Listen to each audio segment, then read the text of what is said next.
যুবভারতীতে ২২ মিনিটেই নাভিশ্বাস উঠেছিল লিওনেল মেসির, অথচ ওয়াংখেড়েতে ছিলেন ৬১ মিনিট। হাসি মুখে মাতিয়ে দিলেন সকলকে।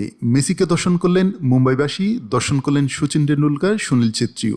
দুপুর ২টো থেকে দর্শকরা ঢুকতে শুরু করেছিল ওয়াংখেড়ে স্টেডিয়ামে। ঠিক ৫টা ৫৫ মিনিটে ঢুকেন মেসি, সুয়ারেজ, ডিপলরা। মেসির সঙ্গে ছিলেন নিরাপত্তারক্ষীরা, ফটোগ্রাফার, সঞ্চালকও ছিলেন, কিন্তু কেউ মেসিদের ঘাড়ের কাছে যাননি। একটা দূরত্ব রাখছিলেন সবসময়, তার ফলে মেসিদের দেখতে পাচ্ছিলেন সকলে। যে সুযোগ যুবভারতীতে হয়নি।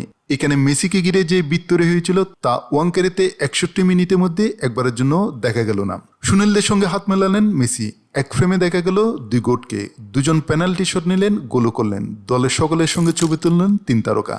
তারপর একের পর এক শটে গ্যালারিতে ফুটবল পাঠানো শুরু করলেন মেসিরা। গোটা মাঠ ঘুরে ঘুরে একে কাজ করছিলেন তারা। গ্যালারির একদম কাছে ছিলেন ৩ ফুটবলার। সকলে মনের আনন্দে নিজের প্রিয় তারকাকে দেখতে পেলেন। একবারও বিট তাদের জন্য বাধা হয়ে দাঁড়ালো না। মাঠে মনের আনন্দে ঘুরছিলেন মেসিরা। সবসময় একটা হাসি লেগেছিল মুখে। বোঝা যাচ্ছিল কতটা নিশ্চিন্তে রয়েছেন মেসি, সুয়ারেজরা। যুবভারতীতে মেসিদের দেখে বোঝা যাচ্ছিল বিরক্ত হচ্ছেন, কিন্তু ওয়াংখেড়ে দেখালো কিভাবে একটি সফল অনুষ্ঠানের আয়োজন করা যায়। মেসিকে সংবর্ধনা দিতে গিয়ে সচিন বললেন, দুর্দান্ত সময় কাটালাম। মুম্বাই স্বপ্নের নগরী। এই মাঠে অনেক স্বপ্ন সত্যি হতে দেখেছি, আরও একবার তা দেখতে পেলাম। যতবার মেসির নামে জয়ধ্বনি উঠল, ততবার সুয়ারেজ, ডিপলের নামেও চিৎকার হলো। মেসির সমান সম্মান পেল দুজনে।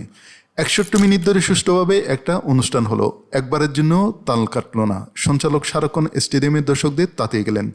দর্শকরাও আনন্দ করলেন এবং উপভোগ করলেন পুরো অনুষ্ঠানটা।